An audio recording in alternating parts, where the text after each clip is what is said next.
नमस्कार दोस्तों, स्वागत है आपका हमारे इस खास और दिलचस्प वीडियो में। आज हम एक ऐसे सवाल पर चर्चा करने जा रहे हैं जो हर किसी के मन में कभी न कभी आया होगा, भगवान बड़े या माता पिता। ये विषय जितना भावनात्मक है उतना ही गूढ़ भी।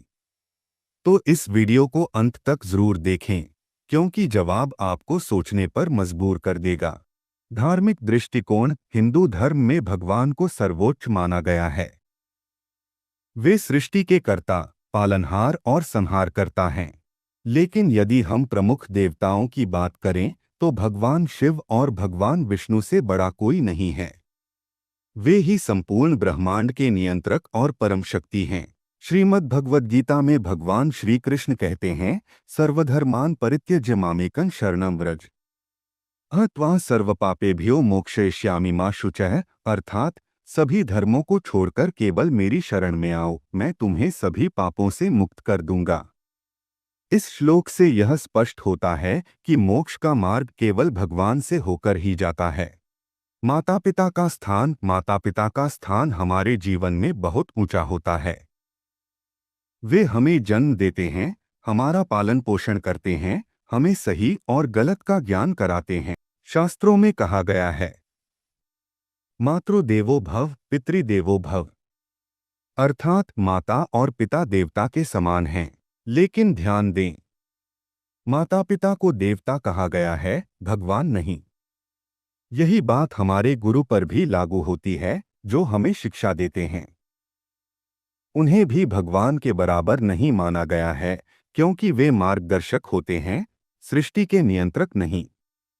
मनुष्य जीवन और मोक्ष: शास्त्रों में कहा गया है कि मनुष्य जन्म केवल मोक्ष प्राप्त करने के लिए मिला है।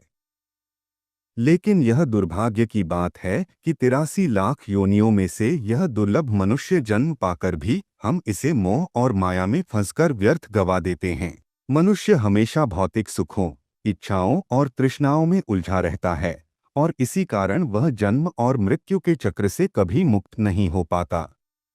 भगवान शिव और विष्णु की भक्ति से ही हम इस जन्म मृत्यु के बंधन से बाहर निकल सकते हैं और मोक्ष प्राप्त कर सकते हैं। यही हमारे जीवन का वास्तविक उद्देश्य है। श्री कृष्ण का उपदेश: भगवान श्री कृष्ण बताते हैं कि माता पिता, पत्नी, पुत्र, भाई बहन ये सभी संबंध स्थायी नहीं हैं। जो माता पिता और परिवार इस जन्म में हमारे हैं, वे अगले जन्म में हमारे नहीं रहेंगे। इसी प्रकार यह सब मेरी माया है।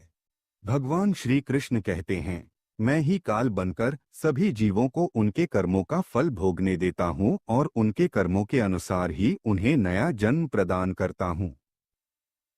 एक दिन ये सब समाप्त हो जाएंगे, लेकिन आत्मा और भगवान का संबंध हमेशा के लिए अडिग और शाश्वत है। संसार की माया और परम सत्य का भेद: संसार में जो कुछ भी दिखाई देता है वह भगवान की माया है। हम जो कुछ भी महसूस करते हैं वह सब केवल एक संयोग है। कोई भी स्थिति, कोई भी संबंध स्थिर नहीं है, और यही जीवन की सच्चाई है। जीवन का उद्देश्य इस अस्थिरता से निकलकर उस शाश्वत सत्य को पहचानना है जो भगवान ही हैं।